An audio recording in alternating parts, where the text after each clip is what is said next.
It is a privilege to have leading global thinkers such as Klaus at our university. And through this lecture series, we are sharing our very best research, and we do this to inspire you all. Our most recent professors are offering enlightening explanations of their own subject areas, and they are all conducting international significant research, which means they always have their fingers on the pulse. I say that every time because they truly do. And they are at the forefront of their latest research findings and emerging trends. And this evening is no exception. This evening we celebrate, right, it's a celebration, the promotion of Klaus Pors, Professor of Chemical Biology. And we are proud to have Klaus at our university. And I'm delighted that he will be presenting his inaugural address to you this evening. He is a colleague held in high regard across our university and beyond. And it really is a delight to hear him this evening. And I just want to say, first of all, Klaus, congratulations on achieving your promotion to Professor. Well deserved.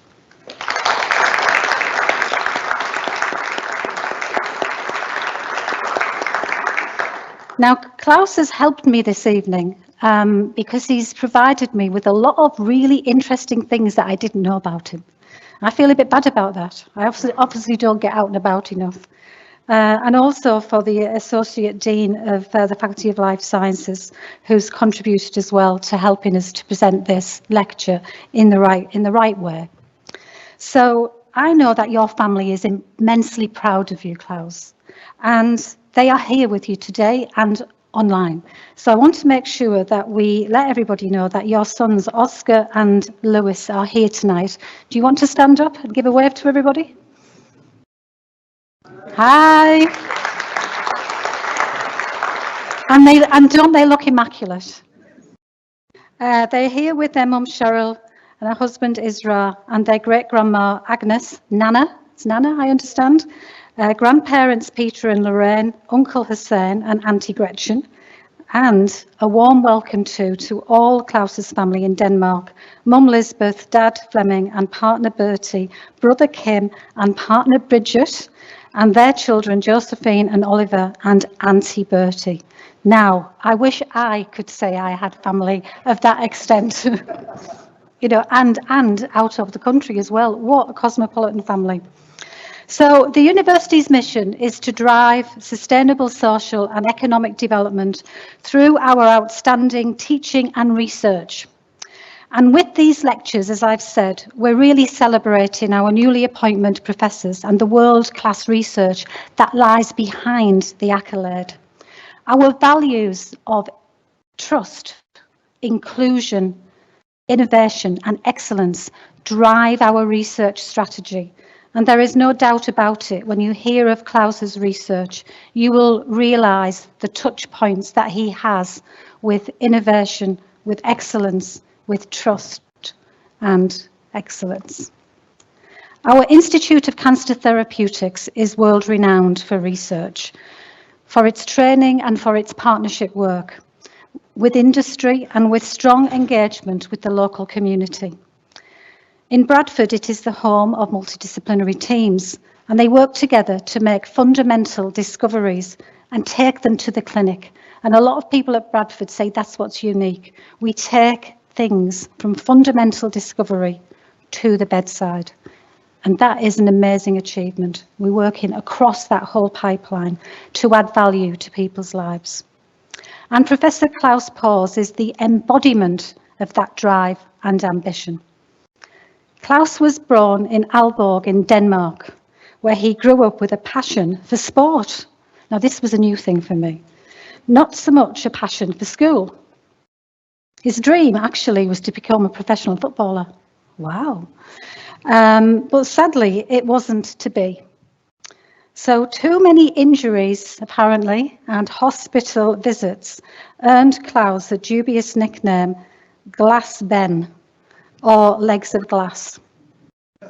I hope they're okay now. They're okay now. He never considered pursuing higher education, obviously just thinking about football all of the time. So he was drawn into carpentry like his brother.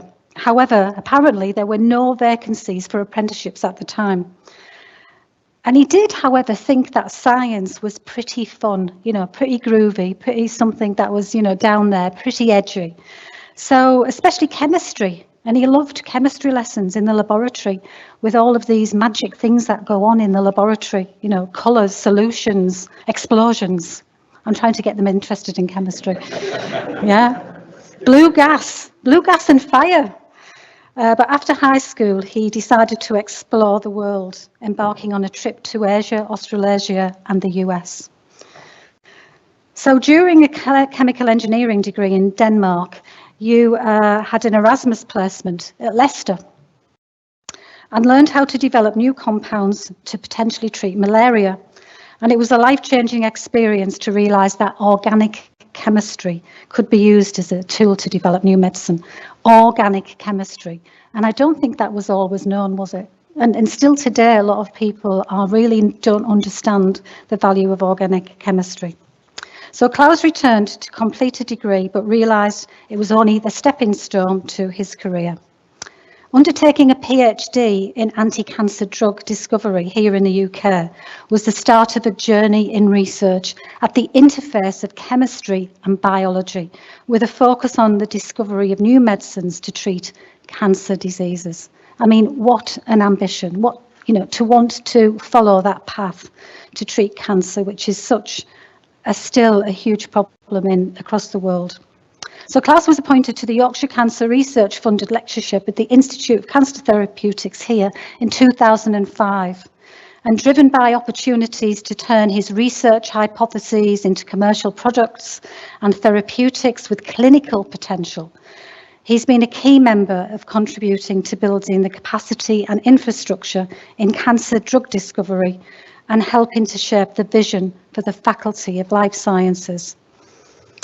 As the Director of Research in one of the 4 research pillars here at the university. So Klaus is passionate about bringing chemistry to the forefront of cancer research. As the ICT coordinator for GCSE and A-level placements, he's a strong proponent of inspiring the next generation of scientists and maybe footballers as well. Possibly. So Klaus's work is very collaborative. He enjoys working with teams, and that's really important, with large teams of cancer biologists, with experts in measuring drug concentrations, in biological fluids, in modelling cancer laboratory organisms. And this effort is pushing the boundaries of cancer research and new treatments. So the collaborative aspect of it is of fundamental importance.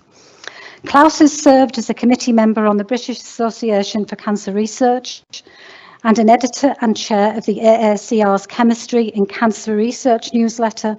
He sits on the RSC Chemical Biology and Biochemistry Committee, Bioorganic I should say, where he was also recently appointed to the role of International Student Liaison Officer, with a focus on expanding the use of chemical biology to advance knowledge to deal with global and environmental health challenges.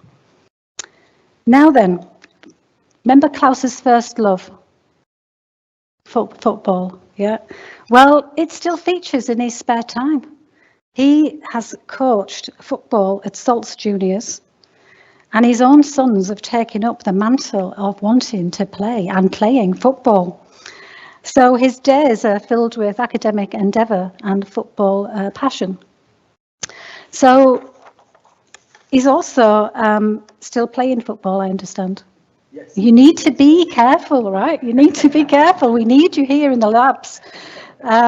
With other middle-aged dreamers, he says, of football in Guiseley and Belden. So it's really great that you're passing this passion on to your sons. And I was just reminding Klaus that we are sponsoring the University of Bradford Stadium.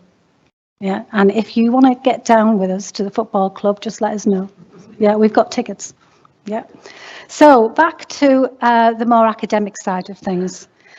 I'm now going to invite Professor Klaus Pors to deliver his inaugural lecture, Chess, Cancer and Cures. Why disguising the next move could win the battle. Over to you, Klaus.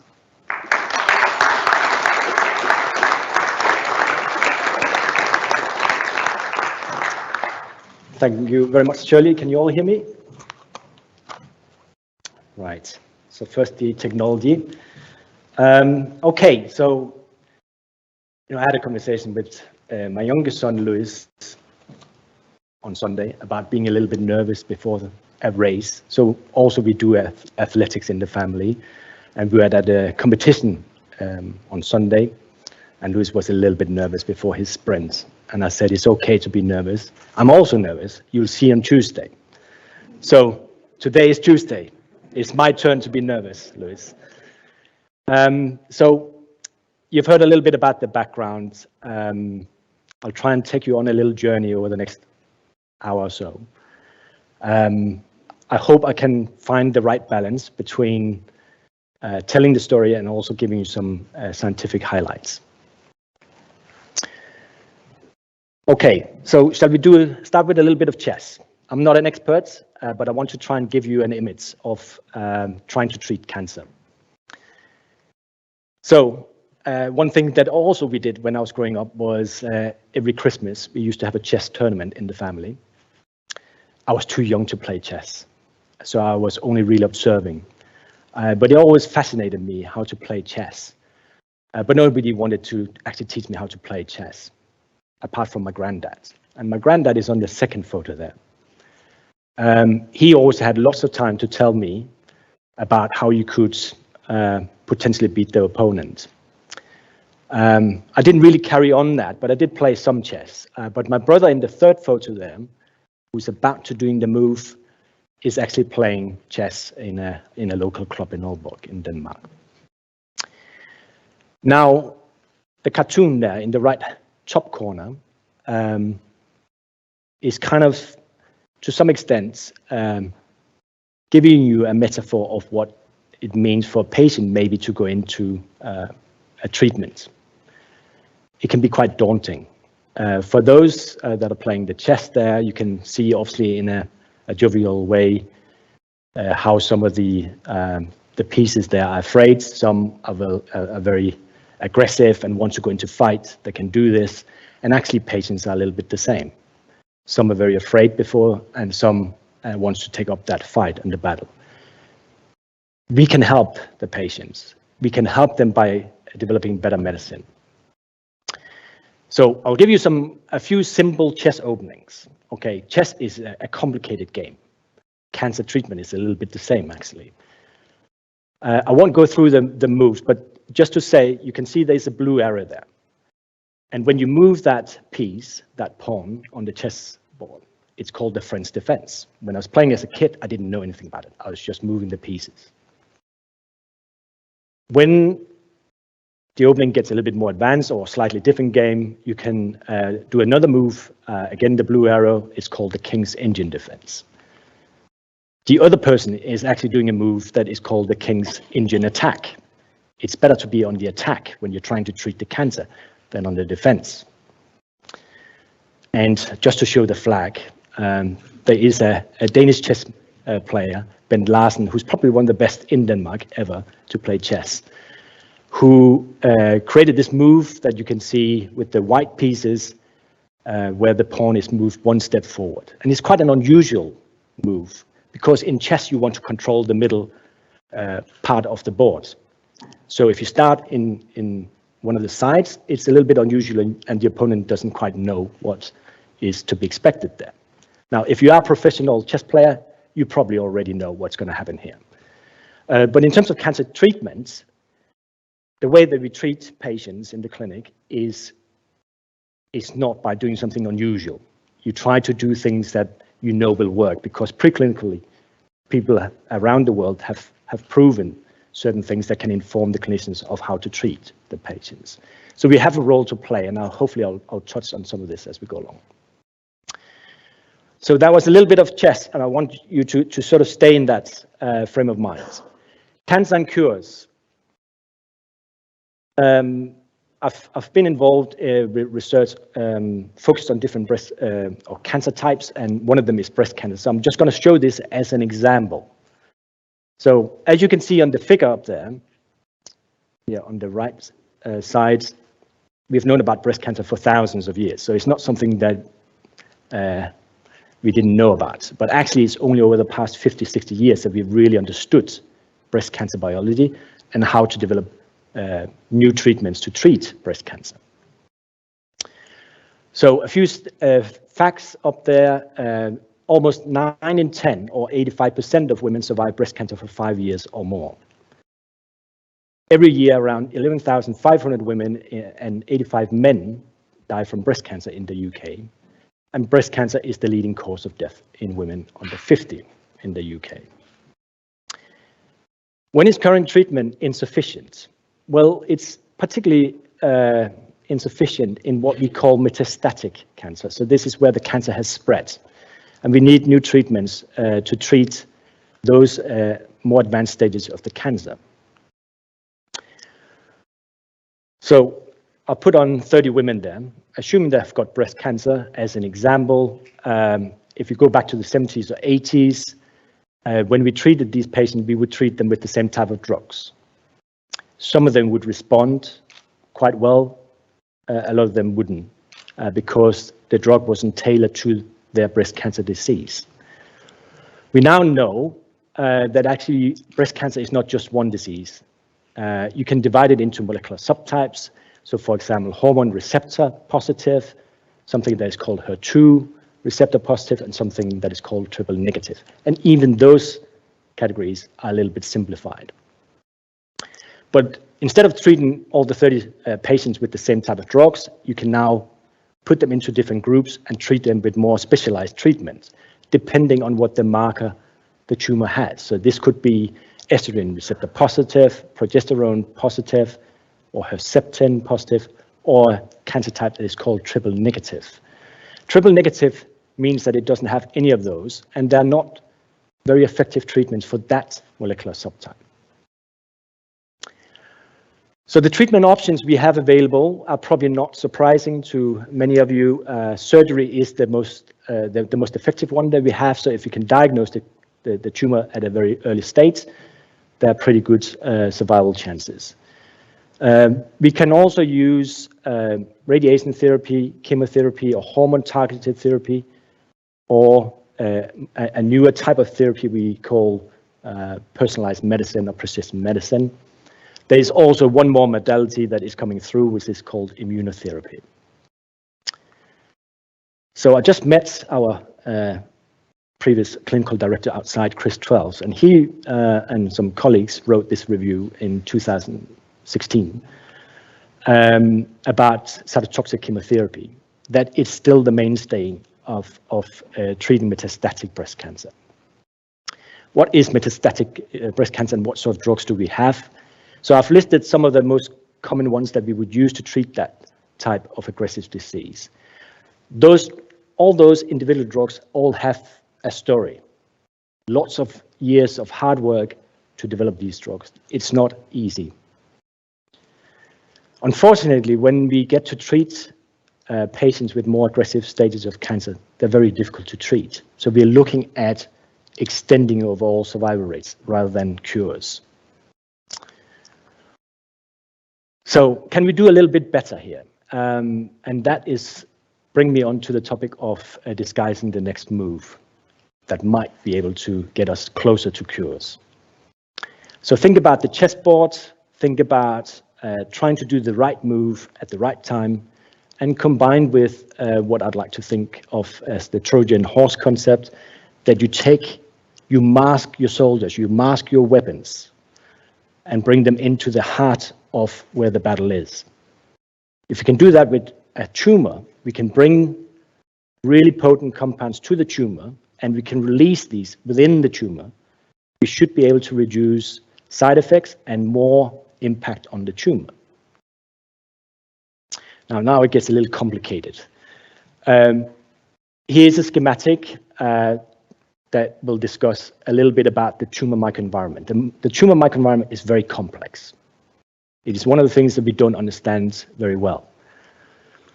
If we try and, I've put on a magnifying glass there up on the left-hand corner. If we imagine that is a woman with a localized breast tumor, you might be able to treat that with a certain type of therapy that I referred to before. and we can reduce the size of the tumor. Can we get rid of 100% of all the tumor cells? In some cases, yes. In some cases, not. Where we might not remove all the cells in that microenvironment, the tumor might come back. And when it comes back more aggressively. And the cells might have changed. So in the first circle there, I've got lots of green cells. Imagine these green cells are proliferating cells. We tend to be able to target proliferating cells that divide quite well, because chemotherapy is targeting dividing cells. The trouble with chemotherapy is that they also target normal dividing cells, and therefore we get side effects. So if the cancer relapses, it might also metastasize. It might spread to another organ, and this is where it becomes difficult to treat. So within the microenvironment, we have been interested in studying 3 classes of enzymes, cytochrome P450, aldehyde dehydrogenases, and aldehyde reductases. I've grayed out the aldehyde reductases because I haven't got time to talk about it today. But I will thank people who have we have done some very amazing collaboration with at the University of Turin, and as you can see up there, it's a fun collaboration. They're all smiling. Donatella, Simona, Agnes, and Marco, and they're probably online listening in on this. I am a visiting professor at the University of Turin this year, so I'm going actually to Turin in May to do some teaching and then also to discuss research. I also want to thank one of my earlier PhD students, Rita, who did some work on aldehyde reductase. Again, I apologize for not being able to talk about it today. What about these enzymes? Are they friends or foes? Well, we should consider actually enzymes in normal cells. They are friends. They're doing all the things that we want them to do. They're protecting ourselves. They're doing fundamental biological reactions in the cell that is for the well-being of the cell. But in a cancer microenvironment, these enzymes start behaving slightly differently. They may be hyperactive. They might contribute to the tumor progression. So we want to try and see whether we can utilize the expression of these enzymes within the tumor, maybe as a point of targeting our new therapeutics. I'm going to come back to that little image, so for now, just ignore that. But what I want to say here is we are trying to see whether we can develop new biomarkers or drugs or fluorophores that can target MDR, which is multi-drug resistant cells, very difficult to treat, or CSCS is cancer stem cells, or hypoxic cells that are very low in molecular oxygen. The proliferating cells, let's hope we can treat those, and there are obviously evidence of we can do that. So let me get on to the first project. And the first project, you get 2 little projects in one. So it's good for you to listen to this. Anthraquinones, a colorful world. You may not know anthraquinones, but they've been used in the textile industry for more than hundreds of years. They're also used in the paint industry.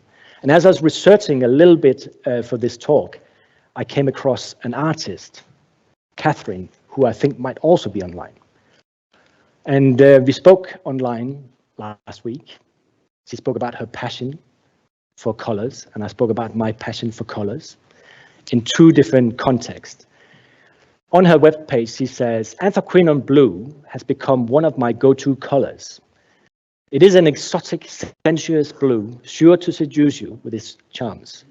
Now, I never realized this, but maybe that's why I'm hooked on it.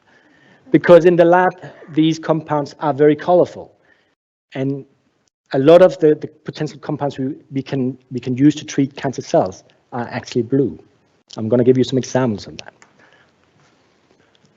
Here are some of the compounds that are all anthraquinones. Some are more dense and aromatic than others, but each has got a different color, so they're visible. We can see them.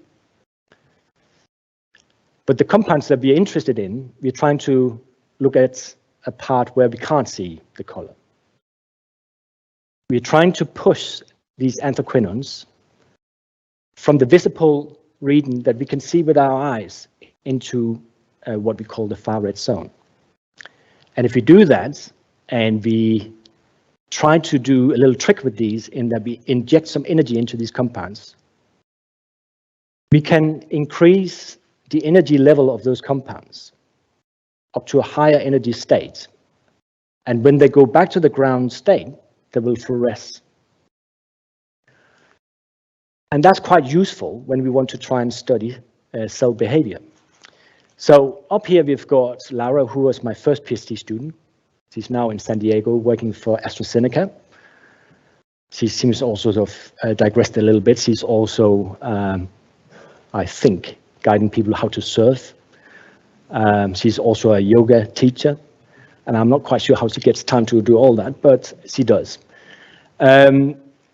Chanda and Ali has also been very key to the development of some of these anthraquinones. So we can manipulate this. This is the anthraquinone, these 3 ring systems here. And we can manipulate these, for example, by putting different side chains on organic fragments on a group, what we call R1, 2, 3, and 4. And then we can take, for example, a microscope, we can link it up with a computer, and we can have a laser, which you can't see here. The laser is what injects energy into the compounds when you are treating cells.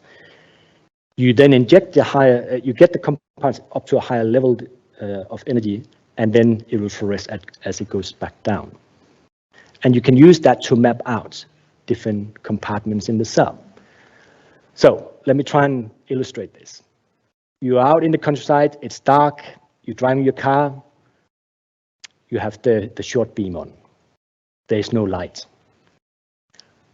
All of a sudden, there's a runner in front of you, and you only see it very late on.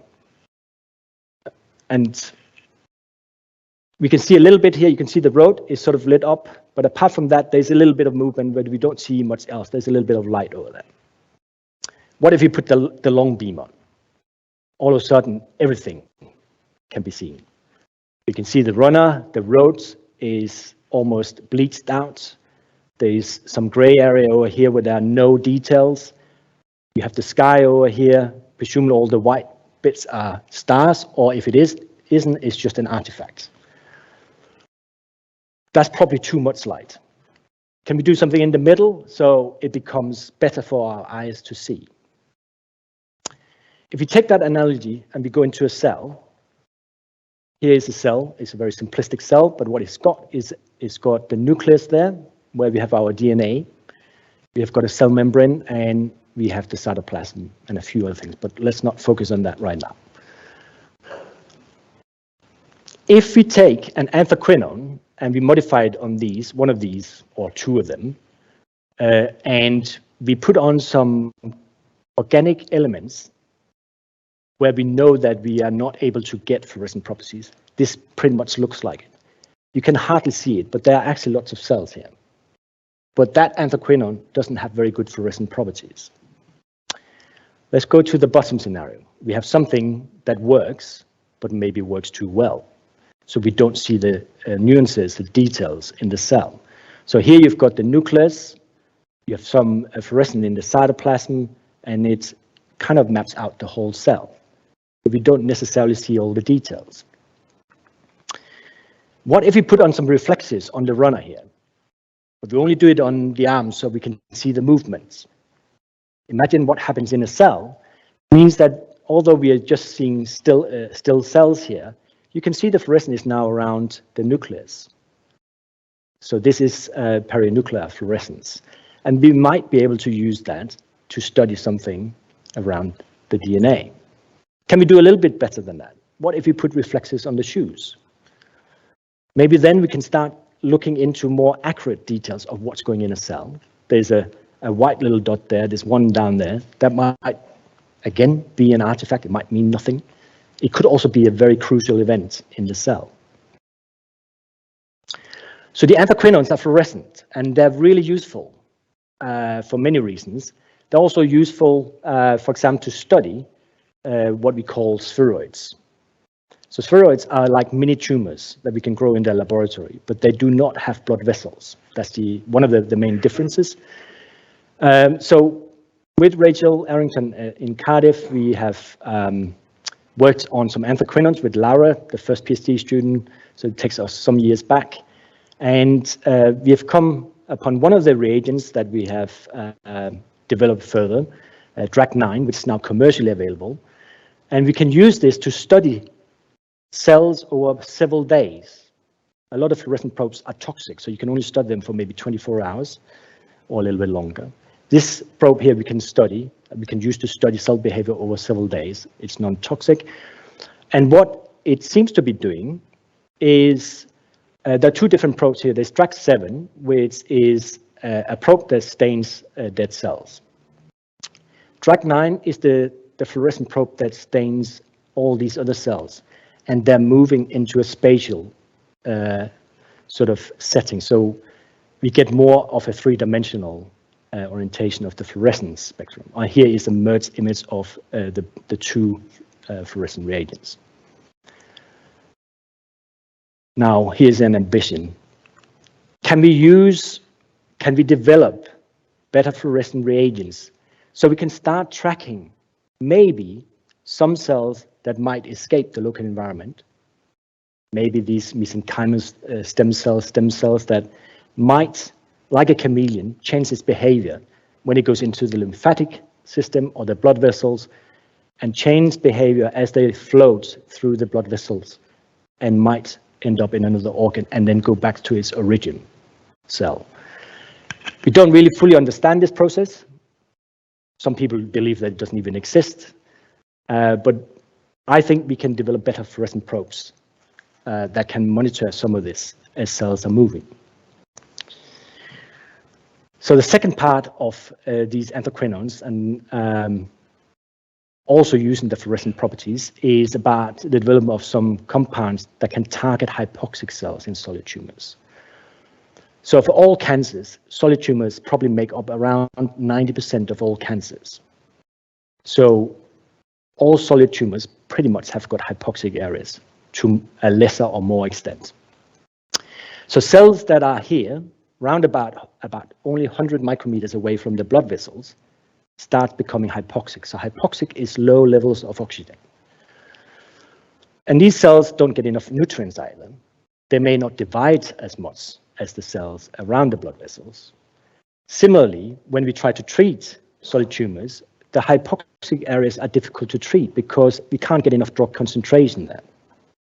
And radiation therapy is not particularly effective here because radiation needs molecular oxygen to generate radicals that can damage the DNA. So if there's very little oxygen available, that is not going to work.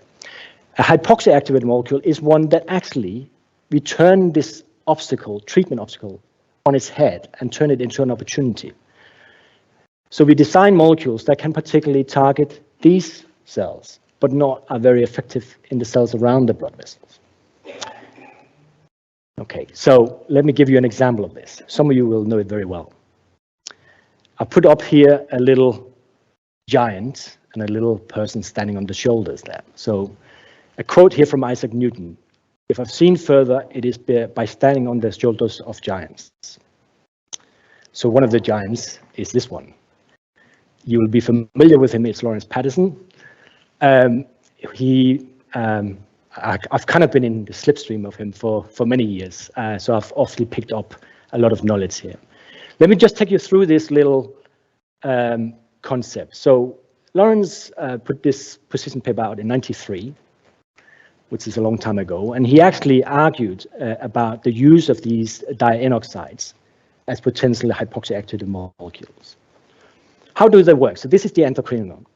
We've got two sort of organic side chains on here. There's an N oxide, and that N oxide is slightly negatively charged. This is a prodrug, so it means that it's an inactive form of the cytotoxic agent. It's not toxic, it's not active, it's freely permeable, and does not bind to DNA. And when you treat cells, it looks like this. The fluorescence here is in the cytoplasm. The nucleus is dark. It means that the compound has not entered the nucleus. Why doesn't it enter the nucleus? Because this is a very strong DNA binding agent that binds in between the DNA bases through a process called DNA intercalation. It is because of this charge. The phosphate backbone of the DNA is negatively charged. And so you can think of a magnet. You have two magnets, you have a north pole and north pole. If you try to put them together, they will be repulsive. they'll move away. That's how this prodrug works. So as it tries to bind to DNA, it doesn't do it very well because of that charge. So if you remove that oxygen up there, and you have this compound here, it actually changes the charge from a slightly negative to a slightly positive at physiological pH. And it turns this compound into a toxic compound that binds to DNA by intercalation and inhibits an enzyme called topoisomerase. And when you look at the cells, it looks like this. Lots of fluorescence in the nucleus. The compound is now binding to DNA and the cell will eventually die. So we have changed the magnet here. So a south pole is now binding to a north pole. So there's just a little trick here. This is a classical cytotoxic drug. It will damage normal cells. This one here is not. It's a prodrug, but it's inactive in its present form. But under hypoxic conditions, there are cytochrome P450s that can turn this N oxide into that tertiary amine here, and then allow selective toxicity to the cells in the hypoxic regions in solid tumors. And going back to Chris Pors, who was just out here before, he led a clinical trial study in 2007. I think the paper came out in 2008. Here's Roger, who's present with us, and Paul is also here, who is also involved with this clinical trial, analyzing what was happening with AQ4N. So a very nice story. Is still alive to some extent. I'm going to take you a little bit into another anthraquinone, using the knowledge you've just been given. So here's nitrogen mustard therapy. Some of you will know it. It's the first drug that was used to treat patients in a clinical trial in 1939. So just at the cusp of the Second World War. The first paper related to these clinical trials only came out in 1946, so after the Second World War had finished. The nitrogen mustard is a very simple little molecule. It cross-links the DNA. So when the cell tries to divide, it can't do it because the DNA is cross-linked. We tried to use this one and put it on an anthraquinone because we wanted to target that capacity directly to the DNA. And we have published several papers on this story. I'm just giving you a very sort of short summary of that. Success in developing a compound effective in treating drug-resistant tumors. So remember, cancers where we are not particularly good are at the advanced stages where there are resistance in these tumors. So we have something here that is very effective. Will treat, so this is an in vivo model. This is untreated tumors in mice, and this is treated with Alchemix. So we are able to more or less delay the tumor growth as we are treating it. Sadly, and probably predictably, this compound is toxic to normal cells. So here's an example from the mice with the spleen, and you can see this is before the treatment, this is after treatment, and we are unfortunately damaging the normal tissue. So a problem, no tumor selectivity, and a poor therapeutic index. So we are scientists, we want to solve these problems. So we went about trying to resolve this, thinking about how we could use this compound because it had excellent properties. So we thought, can we combine Alchemix properties with AQ4N? Can we make an N oxide of this compound so it looks like this? Sadly, and I used to do this myself, so I know the pain of having to do it. It's impossible to isolate. You can make the compound in the reaction vessel, but you can't isolate it. It's too unstable. So we never managed to make the N oxide of that. And so then it became sort of what do we do now question. There were one or two papers in the literature that suggested that you could constrain the N oxide by a ring system that would stabilize the compounds. And I'm cutting out a lot of data here. Up here you can see we've got now a ring system. This is called a piperidine, and we've got different nitrogen mustard alkylating functionalities like the first type of drug. And we can actually make stable N oxides of these. What does this mean? You can see here, so these are cancer cells. Here we've got percentage survival of these cancer cells. If you take the compounds, so the potential prodrugs, in the blue box, you can see up here, they have no impact on the cell survival, so they're inactive. That's great because we want the prodrugs to be inactive. The red compound are the potential metabolites. They're killing cells. So as we increase the concentration of the compound, less and less cancer cells survive. So back to this spheroid model, we can use it to study these compounds. So generally, chemotherapeutic drugs don't penetrate very well. They'll bind to the first layers of cancer cells that they meet. So when they are coming from the blood vessels into the tumor tissue, you'll see them killing cells, for example, highlighted in green here. But all the blue cells are affected by hypoxia and are not easy to treat.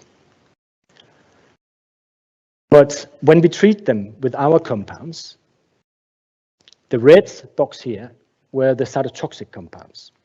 And just like we visualized, these cytotoxic compounds are only going to the first layer of cells. Again, the anthraquinones we can track with fluorescent, so you can see them. But all the cells that you see in here are untouched. The compound doesn't go there. The N oxides are going straight into the hypoxic core and don't treat the outer cells. So that's great. It works like we think it should be doing.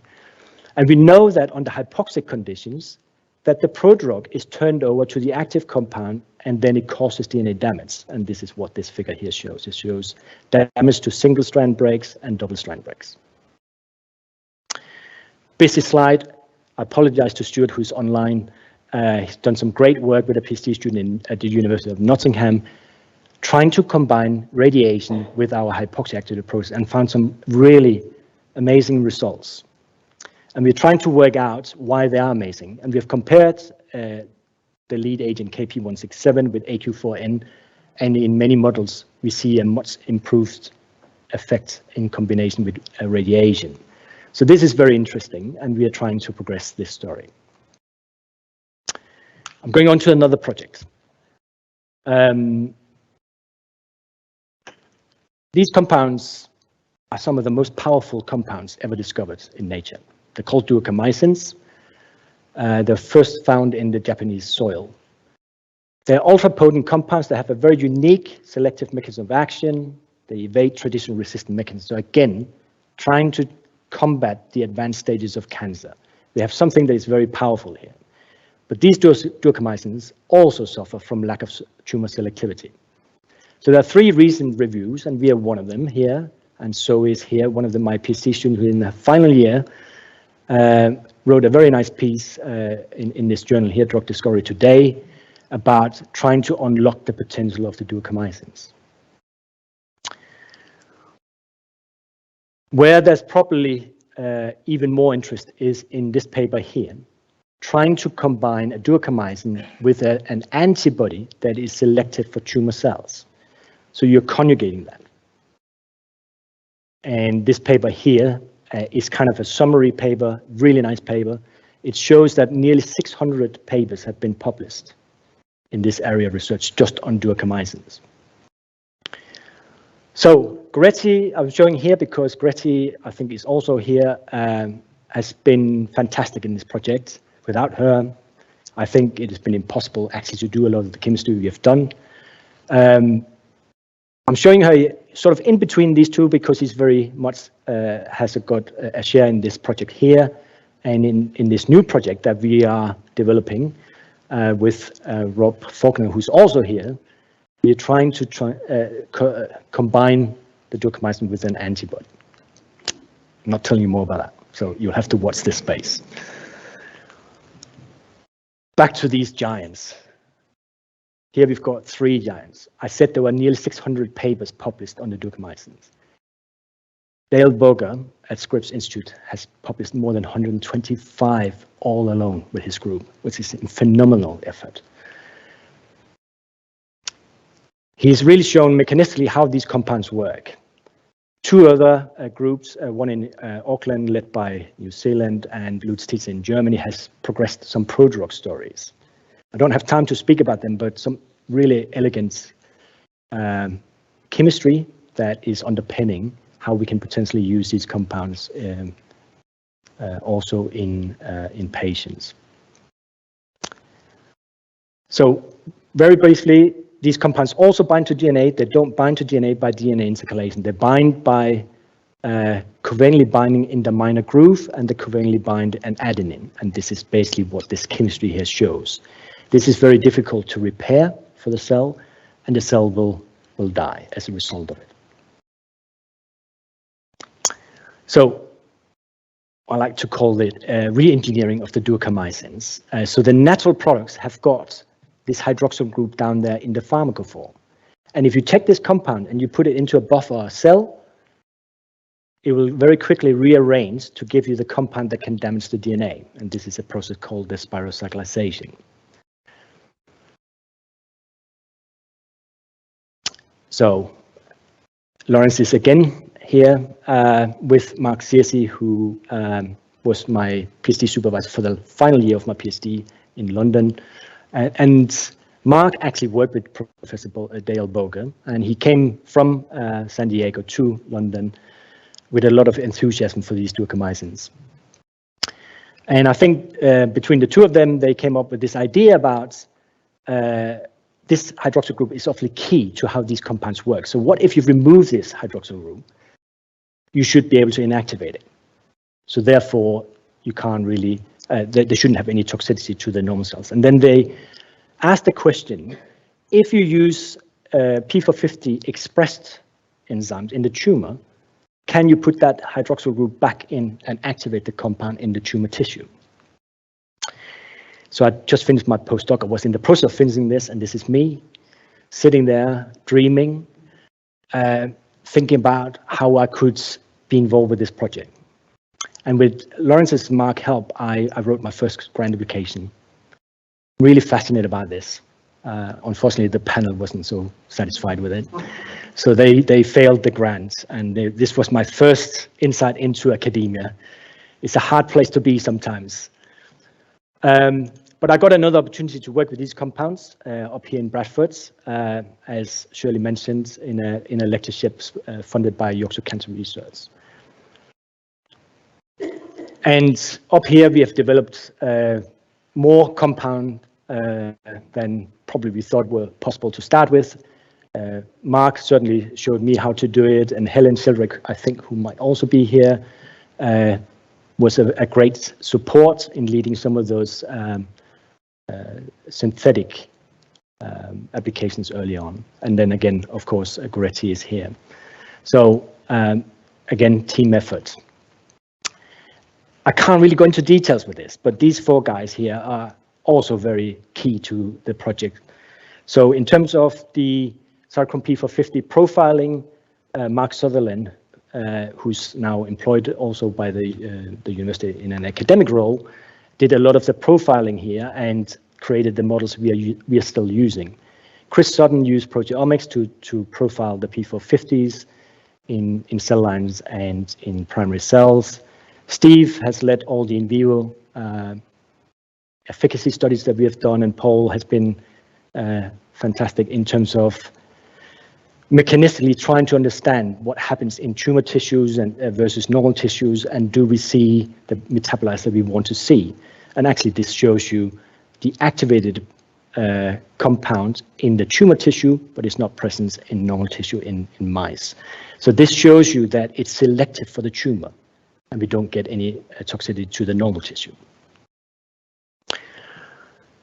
Phenomenal professor up here, Magnus from Karolinska Institute in Sweden, published, I don't know, more than 600 papers probably, the majority of them on Sarcom P450s. He's helped us a lot with the CYP2W1 story, and the CYP2W1 is something I'd like to speak a lot more about than I've got time to do. So I'm going to give you a very tiny bit of this research. CYP2W1 came out of the Human Genome Project. It's considered to be an orphan Sarcom P450, as its physiological function is still not well understood. We know that through Magnus's work that it's epigenetically regulated. So it's expressed in the embryonic stages of colon formation, and after weeks to months, it gets silenced through something we call epigenetic. So then it doesn't really do anything in adulthood, apart from in some cancers. For example, in colorectal cancer, in about 1 in 3 patients with localized colon cancer, CYP2D1 gets expressed. And in about 1 in 2 patients with metastatic colon cancer, it gets expressed. So given what I've just told you about Cytochrome P450's ability to hydroxylate compounds, we pursued this enzyme to try and see whether it could hydroxylate these duocarmycins we were working on.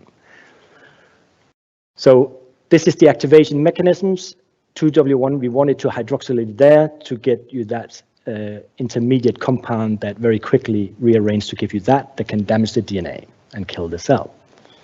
I'll show you C and D here, sorry. So this is a tumor that is expressing 2W1. If you don't treat the tumor, it'll keep growing.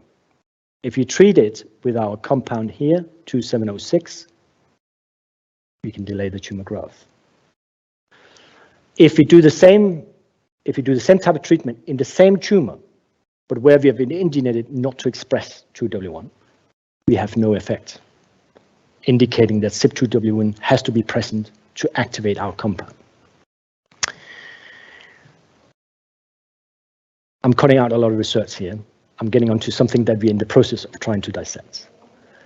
So this is with another group in Turin at the Candiola Cancer Institute. They published their Nature paper in 2015 using 150 colorectal cancer cell lines.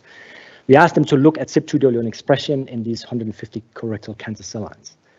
And we looked at some of the highest expressors of these cell lines. The top 5 cell lines were all expressing 2W1 in transit amplifying cells. And transit amplifying cells in the colon crypt are stem-like. And this can't be a coincidence that they're all stem-like. Why is 2W1 expressed in that part of the colon crypt? Maybe even in the stem cell component. So we have pursued this a little bit further. We've done some profiling in 2 cell lines of the 5 that we showed up there, HT55 and C106, and I'm showing that the dark blot here shows protein expression. We then went on to test our compounds in these cell lines, so these are the 2, and we are showing nanomolar potency of the compounds in these 2 cell lines. 2726 is a negative control. It's not supposed to show you low IC50 values. So the lower the numbers, the more cytotoxic. Steve did an in vivo experiment here. So again, this is using one of the cell lines, HT55. If you don't treat the tumor, it'll keep growing. If you treat it with a single dose on day 0, you get a dip here for the first two days, where you are actually reducing the tumor size, and then the tumor starts going back up again, which is what cancers or tumors do. And we can relate this, that the tumors has got CYP2W1 expression. We know that we can see DNA damage. This is a mark of DNA damage, and apoptosis, a mark of apoptosis, how the cell is dying. So Mark Sutherland were leading this paper here that we published in 2013 on bladder cancer, and we're following up this with a scientist up in York who might also be online, Simon Baker, and I think we're not far off from having some very exciting results that can be published on the next study in bladder cancer. The colon cancer story here, we are hoping to take further in more patient relevance in vivo models, so where we can test them in mice. And so I'll speak more about that when I go to Turin next month. So we want to try and understand this bit up here. So we are in the process of writing some grand applications on this. The Cytochrome P450 story, there are many different aspects to it. Very quickly, sorry, Enrique, I'm not going to give you too much detail. Another brilliant PhD student here, looking at a childhood cancer, rhabdomyosarcoma. There are only about 60 to 70 patients in the UK every year that suffer from this disease. And Enrique is doing a great job in trying to unravel more about how we can use this opportunity to maybe treat that cancer disease. Enrique, who's just been at a big conference in the United States, and at the moment is working with Stuart Martin in Nottingham, trying to combine our compounds with radiation to see whether there is impact in using a combination.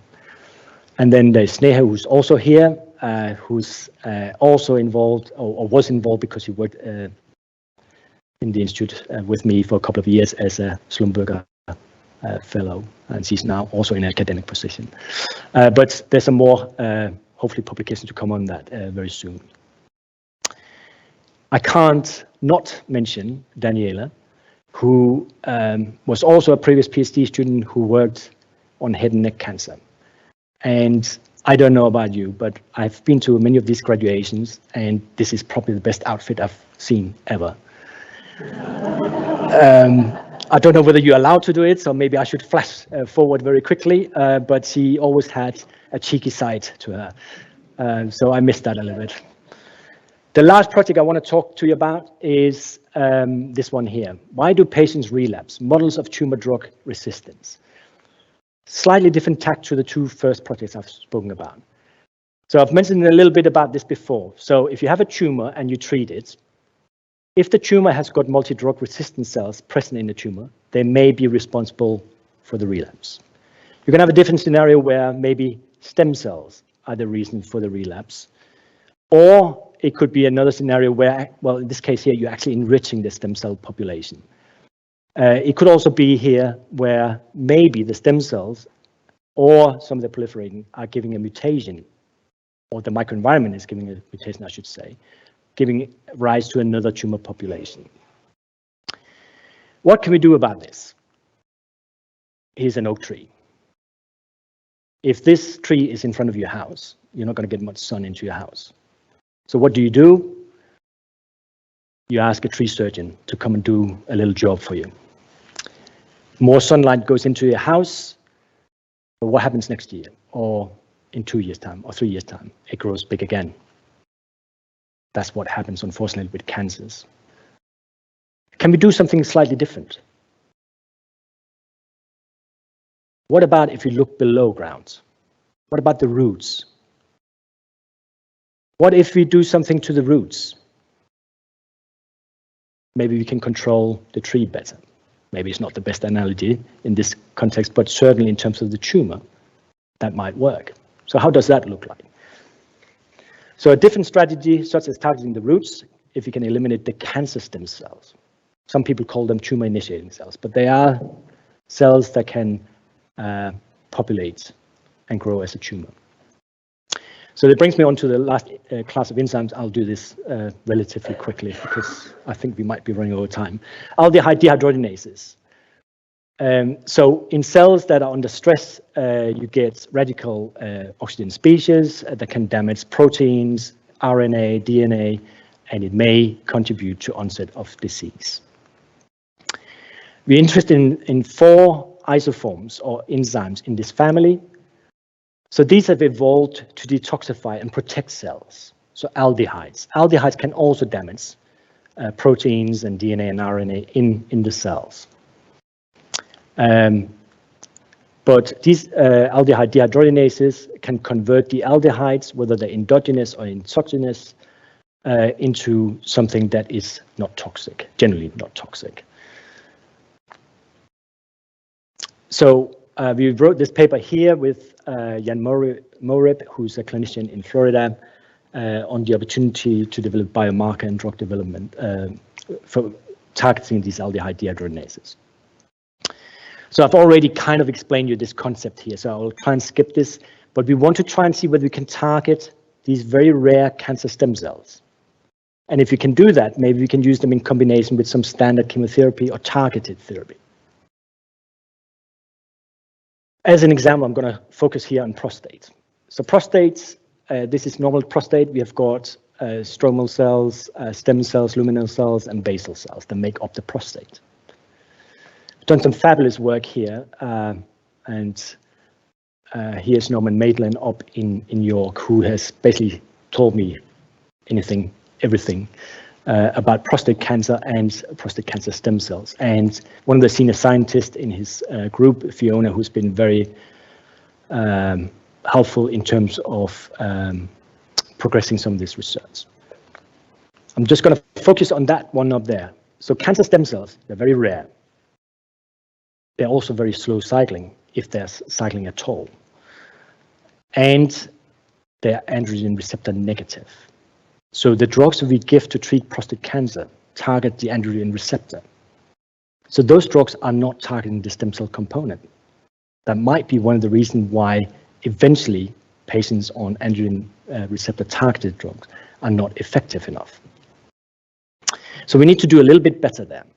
So what about these aldehyde dehydrogenases? Here's a paper by a Dutch group, did a very nice study where they took biopsies from patients and they selected out subpopulations within that tumor mass. A rare subpopulation that had very high expression of aldehyde dehydrogenases, and the majority of the cells that had very low expression of aldehyde dehydrogenases. They cleaned up these cells and they injected them into mice to see whether they would grow tumors. And it turns out that actually only the ones, the very rare population of cells that have got the high expression of aldehyde dehydrogenases are forming tumors rapidly. The others are also forming tumors, but it's a much slower process. They're also forming metastases. So not only are they forming tumors in localized regions, they're also metastases, so they're spreading to other organs. Maria, who's here today, worked with, she was a joint PhD student between Norman and myself, did great work in progressing these aldehyde dehydrogenases and showed that 1A3 was particularly highly expressed in prostate cancer. And this potentially is giving us a target for medicinal chemistry. She also showed 1A2 not to really be expressed in prostate cancer.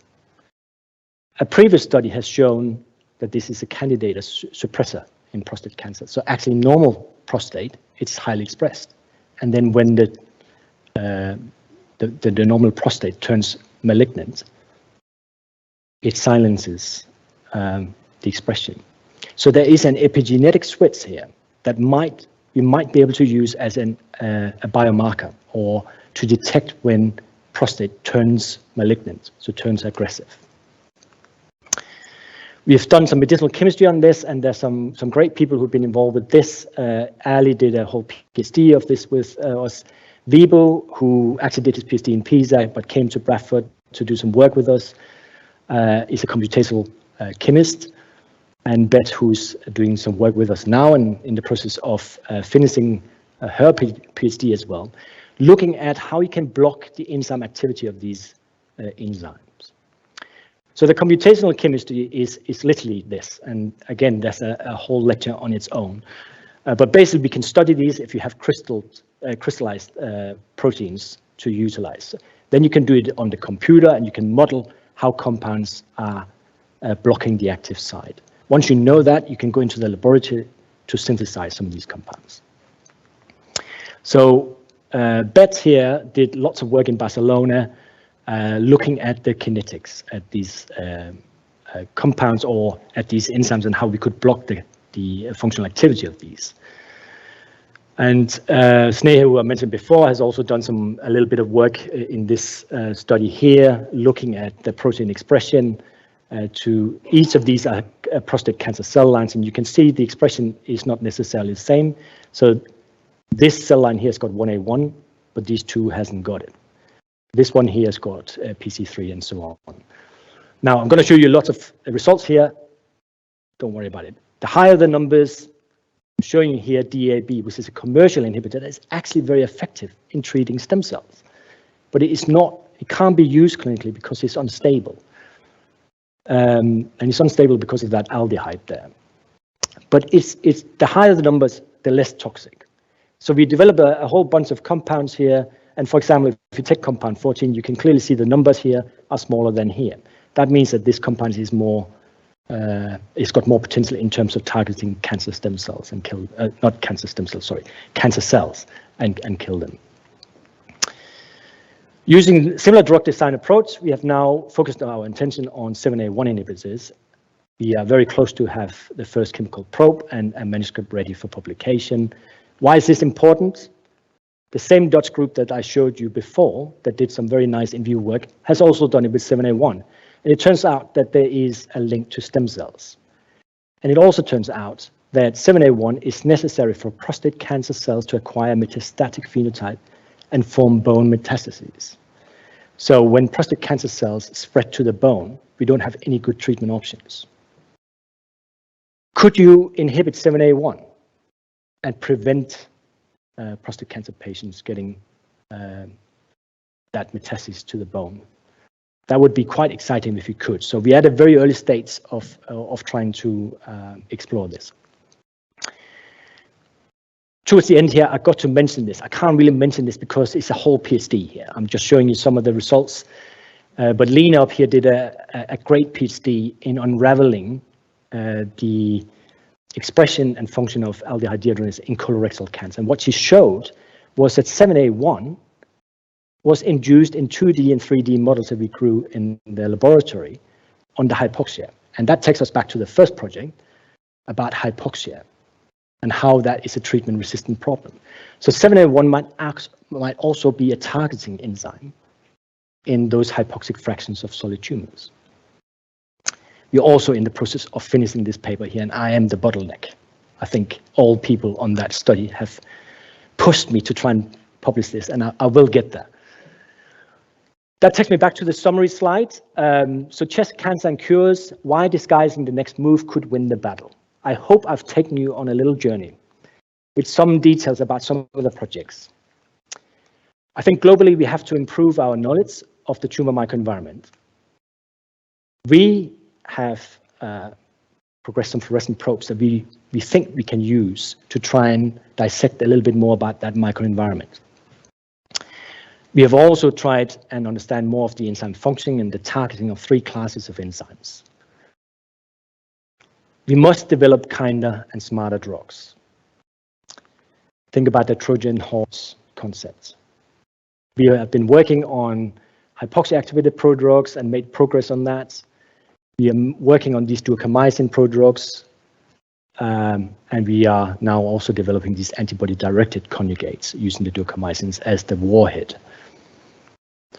And a different project to the first 3 there is, can we actually treat the root problem? And back to the chess. Here's Kasparov, one of the greatest chess players of all time, up against the computer in deep blue, and that is my signal, I think, and he actually won that battle. I think nowadays, if you do the same match, I think the computer will win. Artificial intelligence is extremely powerful, and we can use this in our drug design. We can use this in cancer biology to really up our game in terms of developing better treatments for cancer patients. So I hope the next move, I've given you some examples of this, is use of tumor selective therapies. These will result in better quality of life during and after treatment. Whether there will be cures is still a tough question, but I think we are getting there globally. I have one slide more. Education. We are in a university. I've been here probably all my professional life, so this is important to me. This is back to the days when I was teaching in school in Uttamapalayam, a small town in Tamil Nadu in India. And here I learned lots about teaching, how teaching can be effective, how it's not very useful, and also it depends on the moods of the kids you're trying to teach. I think we all can probably recognize this.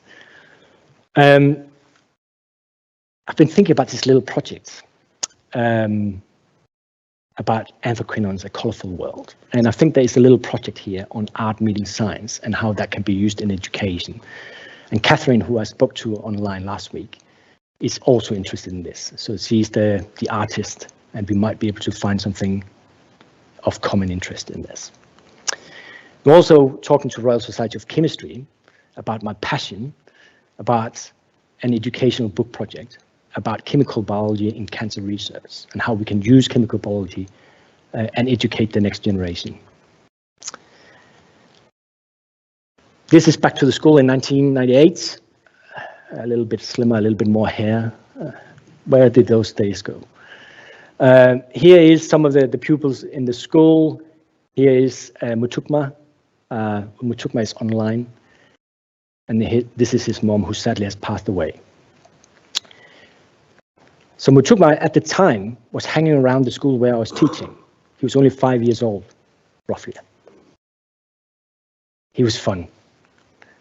He would always come up, and he was clever. He didn't understand anything English, and I didn't understand Tamil. But over time, we started to understand each other. And one thing he understood was he'd come every morning and just say, 1 biscuit. He knew we had biscuits in the room, and so he tended to get his biscuits from us. Mutukma had no opportunity to go to school. He would be like many kids in that area, in the southern part of Tamil Nadu. They would go into a factory and work from they were very young. Thankfully, we were able to help a little bit with some teachers as well in that area. And here he is in 2023 with his wife and 2 kids. I should say, actually, he's just moved to Hungary. He's now working in a factory in near Budapest.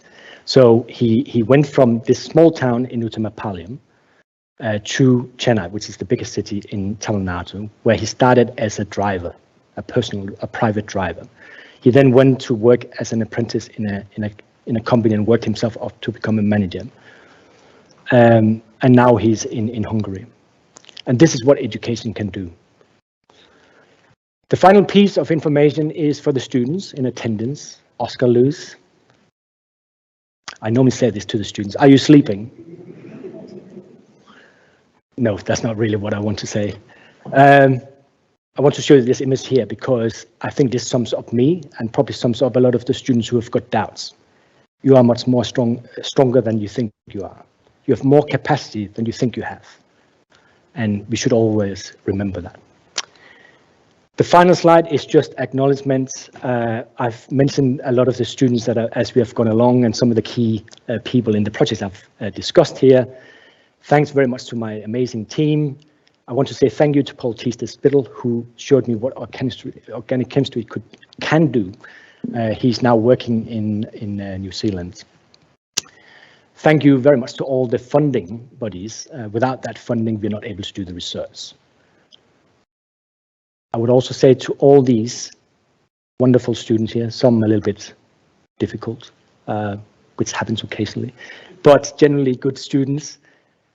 A lot of them I've not even mentioned here, but they all contribute to science. They all contribute to our research progression. You may wonder what is going on with that Porsche up there. I thought I could ask Shirley whether that's a part of the promotion package. No, the reason why, you may not remember this, but your final question in my interview was, what do you want to say on your number plates? What do you want to be famous for? And I said one word, and I said, team.